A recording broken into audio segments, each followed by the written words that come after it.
Nous voulons être reconnaissants au ministre de Dieu pour la confiance qu'il nous accorde ce matin de nous lever devant vous, l'Assemblée de Dieu, le peuple de Dieu, les rachetés de Jésus-Christ. C'est sans prétention de vouloir penser que nous connaissons plus que tout le monde.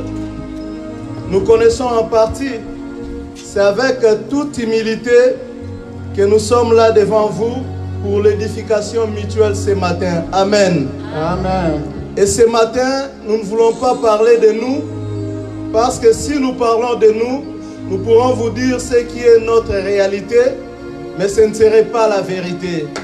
Mais la vérité, si nous voulons la voir, nous ne pouvons le trouver qu'en Jésus et dans sa parole. Amen. Amen. Voilà pourquoi ce matin, nous demandons au Saint-Esprit de nous aider à ne pouvoir parler que de la parole de Dieu et non de nos propres expériences, de nos propres soucis, car cela ne nous mène nulle part. Alléluia. Si nous parlons de la parole, c'est ce qui va nous sauver. Si nous parlons de la parole, c'est ce qui va nous délivrer. Si nous parlons de la parole, c'est ce qui va nous aider à aller de l'avant et avoir toutes les bénédictions que nous cherchons en Jésus. Amen. Amen. Ce matin, nous aurons quelques textes à partager et je pense que par la grâce de Dieu, nous aurons vraiment un petit temps de prière pour nous remettre dans les rails. Alors nous pouvons noter les textes avec lesquels nous allons traiter ce matin. Le texte de base de notre message se trouve dans le livre de 2 Corinthiens, le chapitre 13, du 1er au 5e verset. Et nous aurons à exploiter le texte de Luc, chapitre 10, verset 22. Nous allons aussi exploiter le texte de Lévitique 11, 45. Nous allons aussi lire Acte 11, 25.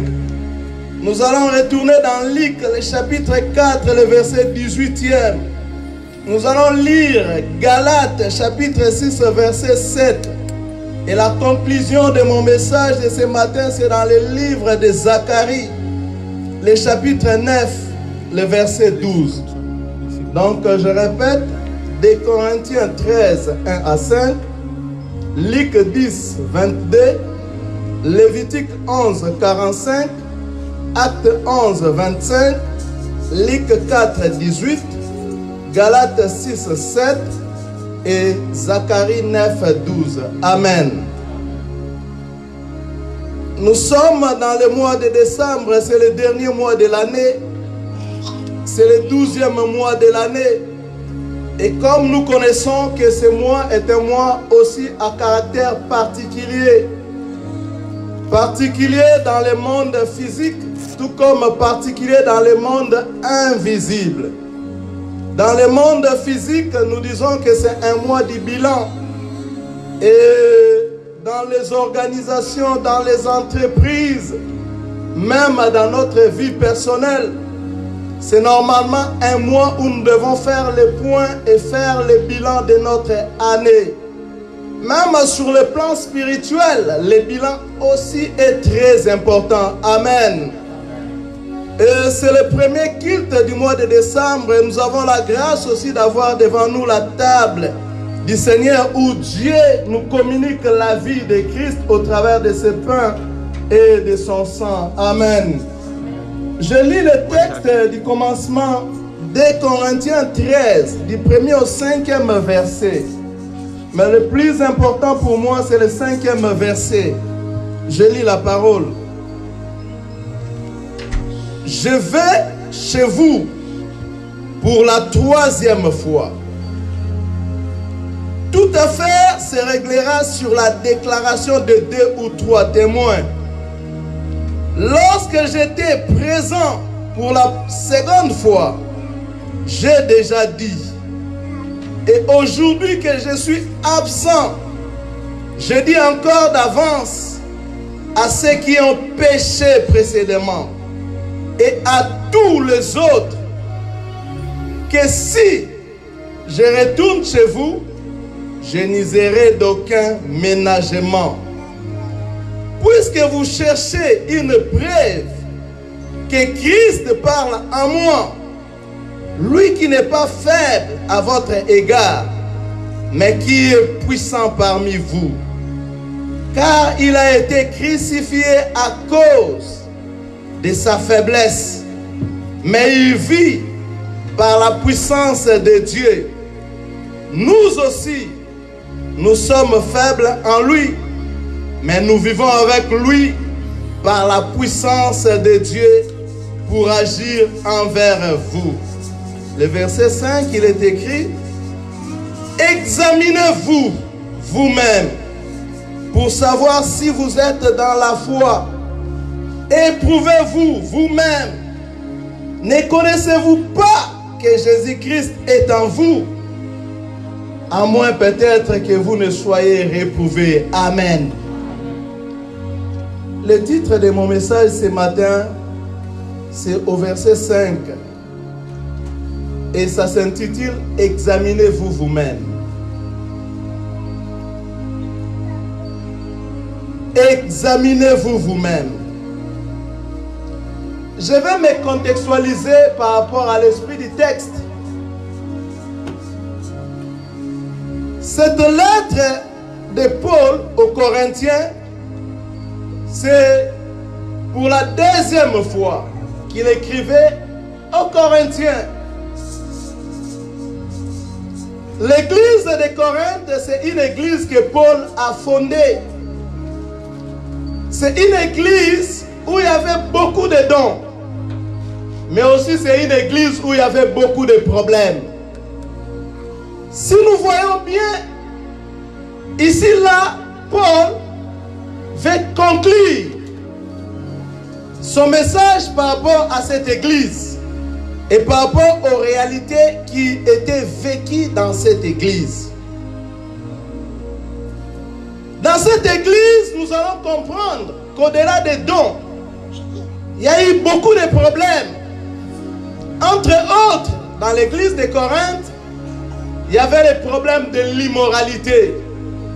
Dans l'église de Corinthe, il y avait des problèmes de parti pris. Et c'est une église où même l'apostolat de Paul a été mis à l'épreuve. C'est le panorama aussi de nos églises actuelles. Et si nous lisons l'Écriture, nous allons voir que Paul dit, si j'étais là présent, je n'épargnerai personne. Bien-aimé, l'église, ce n'est pas une association de ressortissants d'eux. Ce n'est pas une association de gens venus d'eux, mais c'est l'assemblée de Dieu. L'église, c'est la maison de Dieu. Et quelque part, il est écrit que Christ a aimé l'église. Et si Christ est mort sur la croix, c'est pour l'église. Amen. Dieu s'est sacrifié pour l'église. Nous devons avoir une grande vision de l'église. Et nous devons comprendre que c'est dans l'église où Dieu vient rencontrer son peuple. Amen. L'église n'est pas un lieu où nous devons amener nos problèmes, où nous devons amener nos conflits, où nous voulons imposer notre façon de faire ou notre façon de voir. L'église, c'est l'assemblée de Dieu. Et dans l'église, c'est Jésus qui est roi. Amen. Dans l'église, nous ne marchons pas selon la vision d'eux, selon la pensée d'eux, mais nous marchons selon ce que Jésus veut. Et comme Jésus veut nous diriger. Dans l'église de Corinthe, il y a eu des partis pris. Les uns se déclaraient pour Paul, les autres se déclaraient pour Apollos. Et ces mêmes réalités, nous les trouvons aussi dans nos églises actuellement. Et qu'est-ce que l'apôtre Paul a fait? Il n'a pas acclamé cela, mais il a censuré et il a condamné ces attitudes. De nos jours, aujourd'hui, il y a beaucoup de laxisme dans nos églises. Il y a des choses qui sont condamnables que nous tolérons. Il y a des choses qui sont inacceptables et que nous laissons passer. Et ce matin, le Seigneur veut nous ramener dans l'ordre. Ce qui est vrai doit rester vrai. Ce qui est faux doit rester faux. Ce qui est péché doit être nommé péché et ne doit pas être approuvé dans l'église. Amen. La lettre ici, Paul l'écrit aux chrétiens. Ce n'est pas aux païens que la demande est adressée. Examinez-vous vous-même. Et c'est ça la pensée du Seigneur ce matin. Bien-aimé, je sais que tu es chrétien. Ça fait des années. Tu écoutes, tu sers Dieu, tu marches avec Dieu. Mais à un certain moment de la vie, on doit s'arrêter et s'examiner. On doit s'arrêter et se passer en revue. Est-ce que je suis en train de progresser ou je fais du surplace avec mon Dieu? La vie chrétienne en général, c'est une vie qui est dynamique. Ce n'est pas une vie statique. Nous devons croître avec le Seigneur en connaissance. Nous devons croître avec le Seigneur en sagesse. Mais ce n'est pas la réalité que nous vivons dans l'église aujourd'hui. Nous voulons nous voir changer matériellement, physiquement. Si tu étais locataire, ton souci c'est que tu achètes une maison. Si tu marchais à pied, ton souci c'est que tu achètes une voiture. Oui, c'est bien d'avoir une vision de progression et de croissance. Mais est-ce que ta vie spirituelle, tu en prends soin? Est-ce que ta vie spirituelle, qu'en penses-tu? Ce matin, le Seigneur veut te demander de faire un peu les points, de t'examiner, de réaliser où en es-tu avec ton Dieu. Est-ce que tu progresses ou tu es toujours au point où tu étais? Et par définition, si nous voulons voir le mot examiner pour comprendre bien mon message, le dictionnaire que j'ai lu m'a dit examiner veut dire observer attentivement.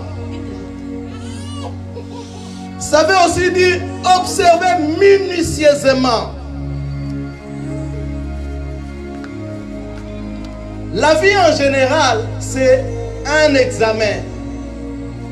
Et très souvent, nous échouons dans l'examen quand nous ne savons pas observer attentivement.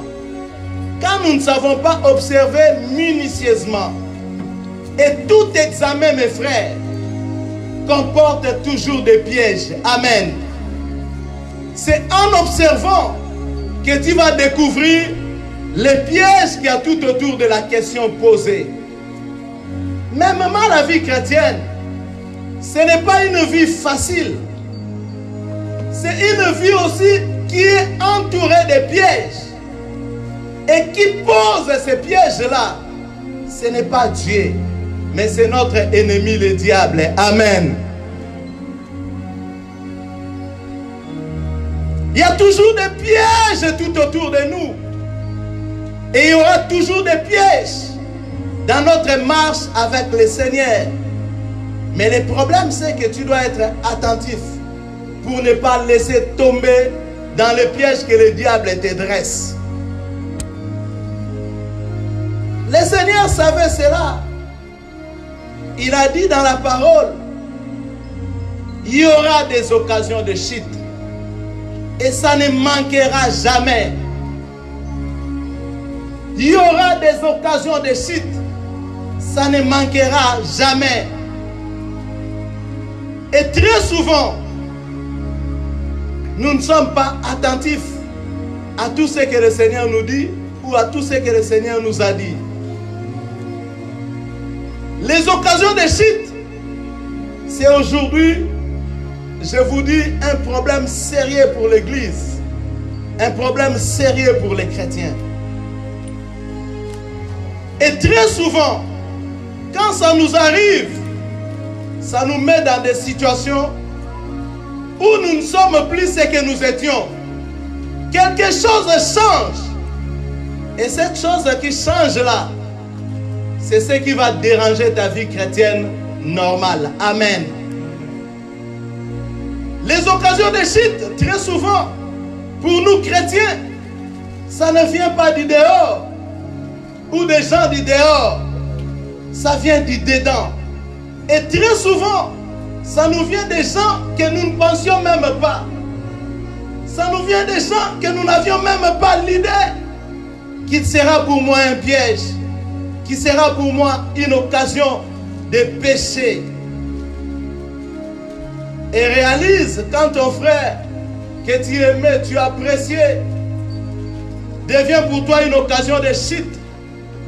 Bien-aimé, je dis que c'est un problème ou c'est un filet que le diable a jeté dans l'église en ces temps de la fin et qui attrape presque tout le monde et qui n'épargne personne.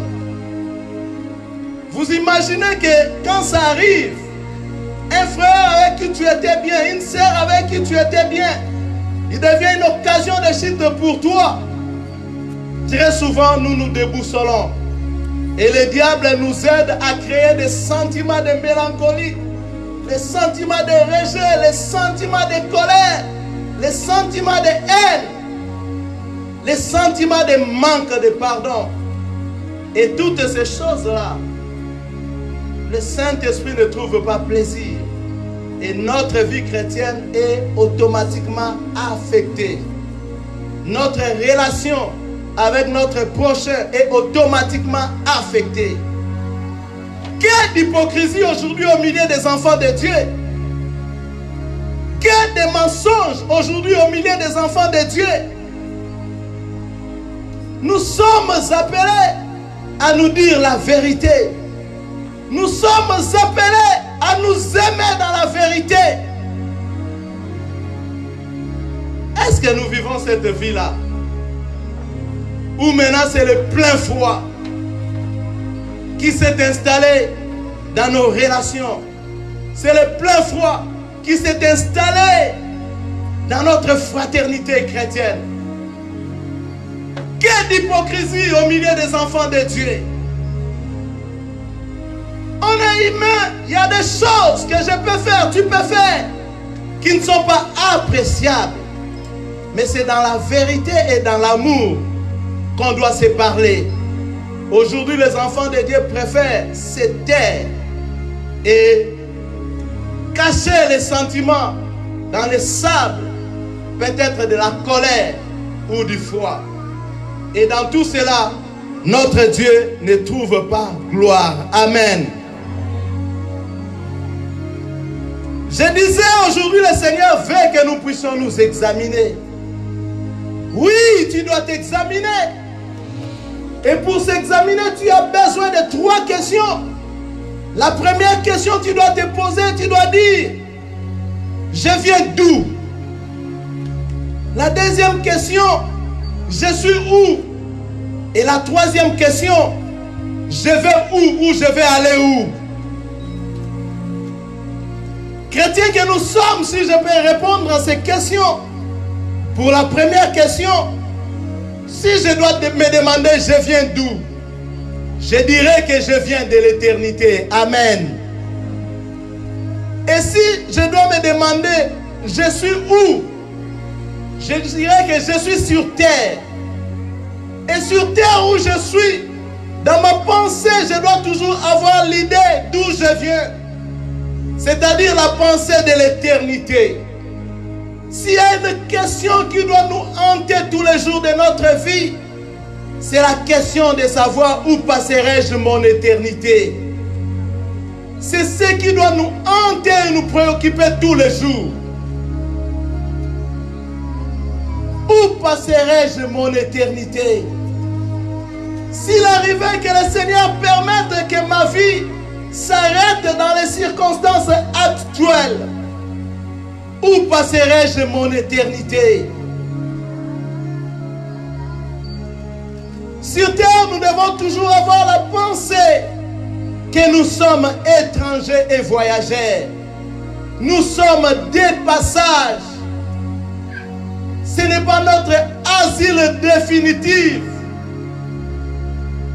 Et le Seigneur, en montant au ciel, il a dit, je m'en vais vous préparer une place. Amen. Et ce que je dois faire de tout possible, c'est d'aller occuper ma place. Et de ne pas laisser me distraire ou m'emporter par le plaisir du monde qui fera ce que je puisse perdre ma place. Amen.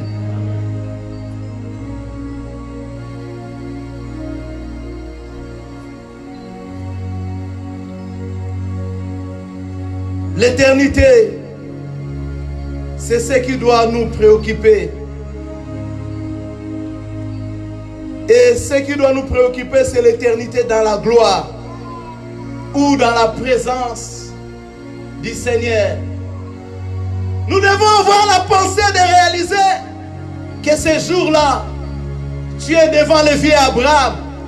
Tu dis, ah, tata Abraham, j'entendais seulement de toi, c'était comme des histoires. Ah, tu étais géant comme ça. Tu avais une barbe blanche comme ça. Ah, papa Abraham, très content de te voir.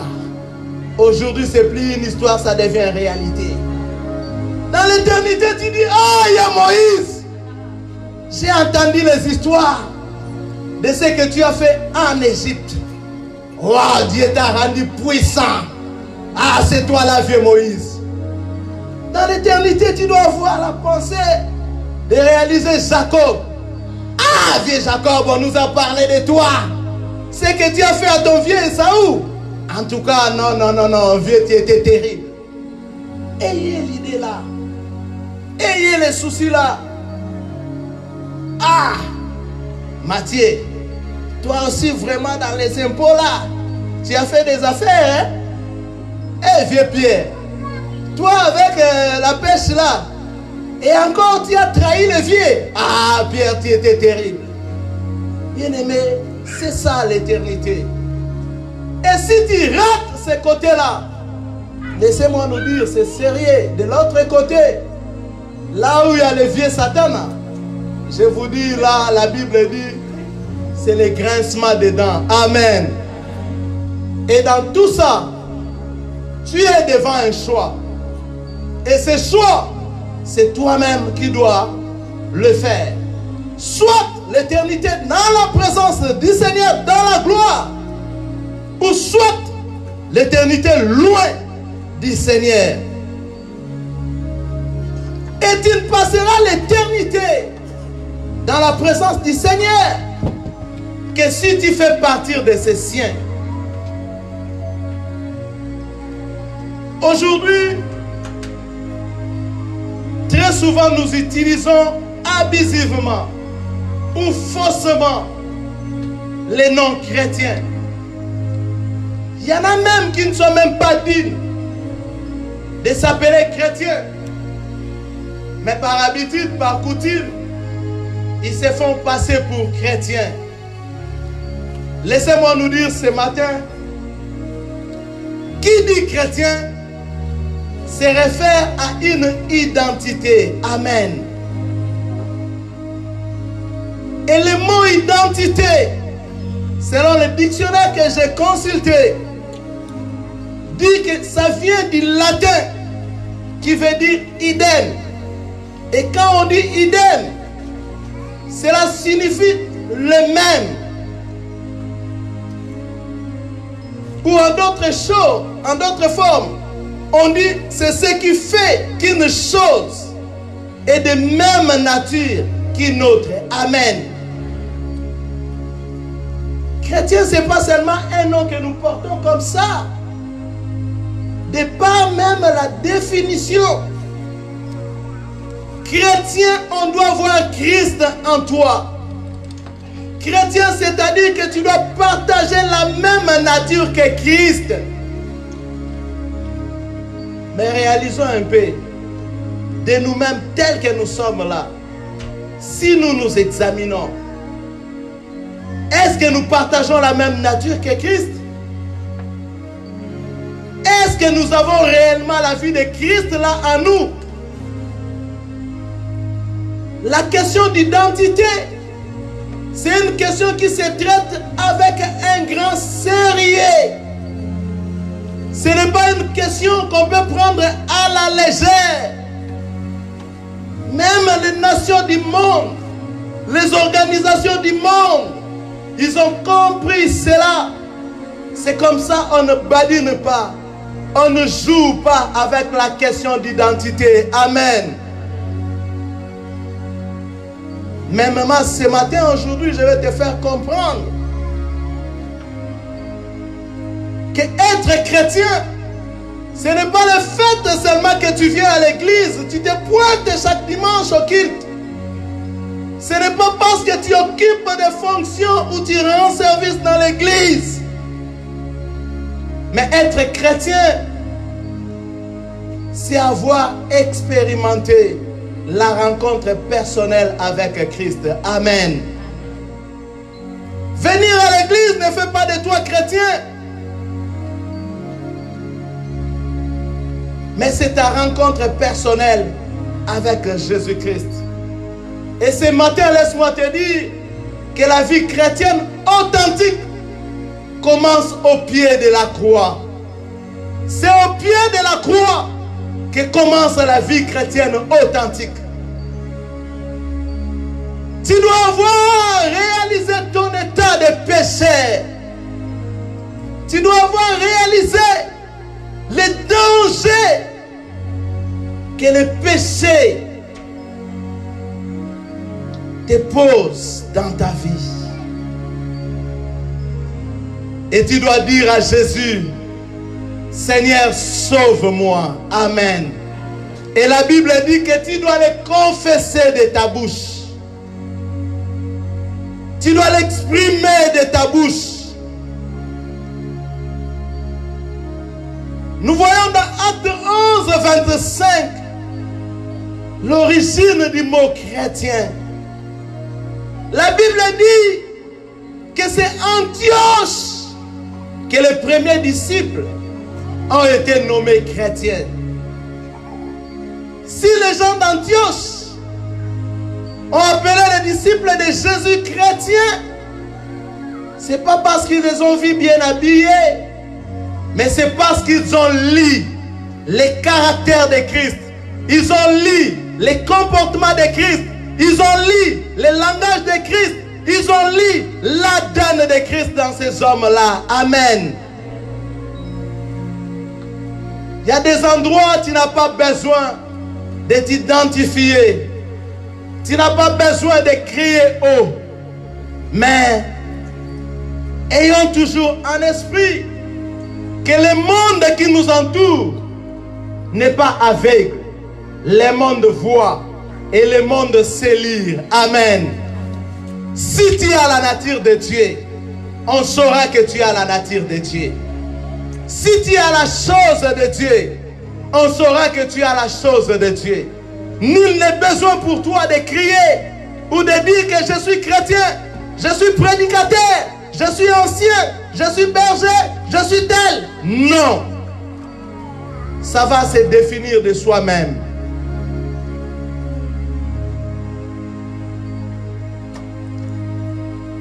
Qu'est-ce que nous voulons comprendre par cela? Il y a des choses sérieuses que nous devons comprendre dans les chrétiens. Qui dit chrétien, nous voyons automatiquement le christianisme. Et aujourd'hui, dans la plupart des cas, nous trouvons des gens qui sont dans le christianisme comme religion. Les religieux. Et le christianisme comme religion si nous voulons les comprendre, c'est l'ensemble des gens qui viennent à l'église par leurs efforts, par leurs moyens pour chercher Dieu. Ça, c'est la religion. L'homme, avec ses propres efforts, à la recherche de Dieu. Mais le christianisme que nous voulons prêcher, c'est le christianisme comme vie. Amen. Le christianisme comme vie, c'est ce christianisme qui commence au pied de la croix. C'est Dieu qui vient à la recherche de l'homme pécheur. C'est Dieu qui vient trouver l'homme pécheur. C'est Dieu qui vient parler au cœur de l'homme pécheur. Et l'homme pécheur se remet en cause. Il dit, Seigneur, viens, entre dans ma vie, marche avec moi. Mais dans la plupart des cas, ce n'est pas ce que nous vivons. C'est plus les humains qui s'efforcent à chercher Dieu et qui ne veulent pas écouter la voix de Dieu qui les parle ou qui les cherche. C'est comme ça que nous voyons des gens dans l'église. La parole est prêchée, mais ils cherchent d'autres miracles. N'est-ce pas qu'il est écrit qu'il envoya sa parole et sa parole les libéra ou les délivra. Il y a des gens à l'église, le Seigneur parle, mais eux, ils comprennent autre chose. Et en réalité ou en conclusion, vous voyez que ces mêmes personnes restent les mêmes. Ils restent toujours dans leur vie du passé et ils font toujours du surplace malgré dans l'église. Dans les chrétiens, on doit lire l'empreinte de Christ. Et comme le temps nous fait défaut, j'aimerais juste nous dire les quelque chose qu'on peut voir dans le Christ ou qu'on peut trouver dans le Christ. C'est là où je vais un peu me résumer. Dans le Christ, nous voyons la sainteté. Dans Lévitique 11:45, la Bible nous dit, vous serez un peuple saint pour votre Dieu. Le premier examen que tu dois te faire ce matin, est-ce que la vie que tu mènes, c'est une vie de sainteté ou une vie de péché? Les pratiques que tu fais, ce sont des pratiques qui honorent Dieu ou qui déshonorent Dieu. En dehors de ces 4 mille, quelle vie tu mènes? Dieu nous appelle à la sainteté et le Christ est saint. Amen. Le deuxième examen que tu dois faire, tu le trouves dans le Christ. Dans le Christ, il y a la puissance. Est-ce que ta vie chrétienne, c'est une vie puissante ou une vie chrétienne faible et minable? Dans la puissance, nous trouvons l'onction. Et l'onction, c'est ce qui nous aide à voler, à avancer avec Dieu. Et enfin, dans le Christ, il y a l'amour. Pose-toi la question, c'est un examen. Est-ce que tu sais aimer ton Dieu? Tu sais aimer ton prochain? On doit lire dans les chrétiens l'amour pour Dieu et l'amour pour les chrétiens. Que des chrétiens aujourd'hui pensent que c'est eux qui aident l'église. Bien aimé, on ne peut pas aider Dieu ni par ta présence, ni par ton argent, ni par tes efforts. Amen. Dieu est autosuffisant.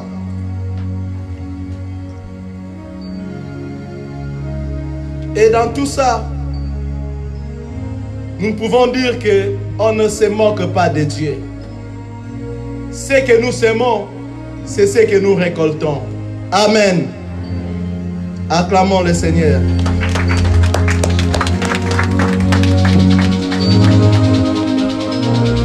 Très bien.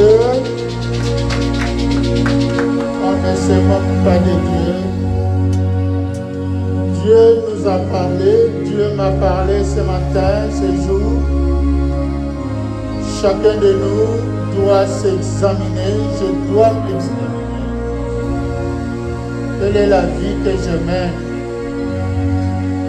On nous a aidés dans cet examen. Il y a 3 questions principales. Est-ce que moi, je viens d'où? Je suis où? Et je vais. Amen. Nous nous levons tous et nous devons nous demander, vie que je mène, est-ce que je mène une vie de péché ou je mène une vie de sainteté? Dieu nous a parlé. Dieu n'a épargné personne.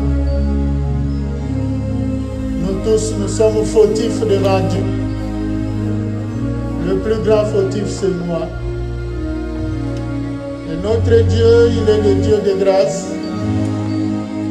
Il veut nous restaurer. Il ne veut pas que nous puissions demeurer dans le péché.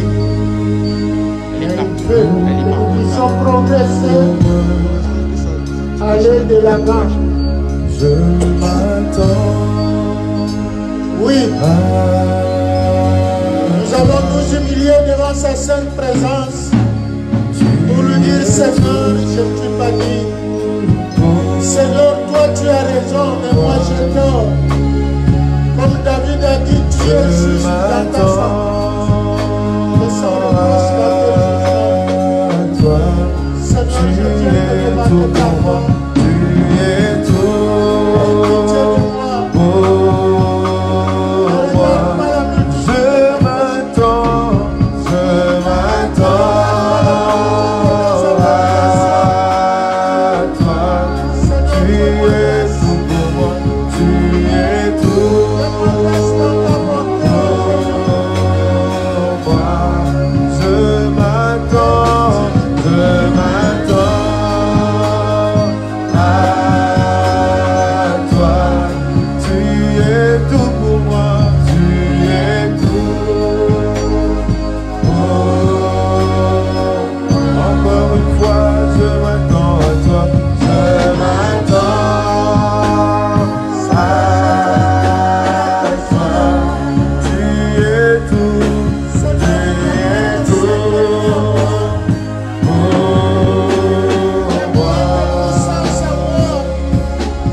Demandons à Dieu de renouveler notre esprit. Que Dieu renouvelle nos pensées, qu'il nous sanctifie. Que Dieu ôte nos péchés. Prions notre Dieu.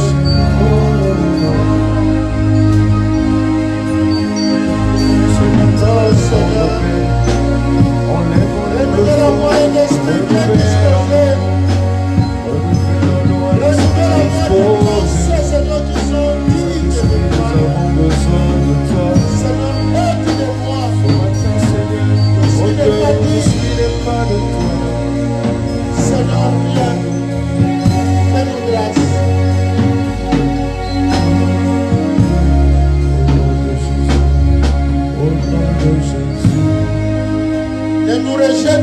de toi, ô Seigneur. Car où irions-nous loin de toi? Les anges de sa sainteté, l'univers crie sa majesté. Chantons gloire et puissance, force et louange à l'agneau immolé, à l'agneau immolé. Les ténèbres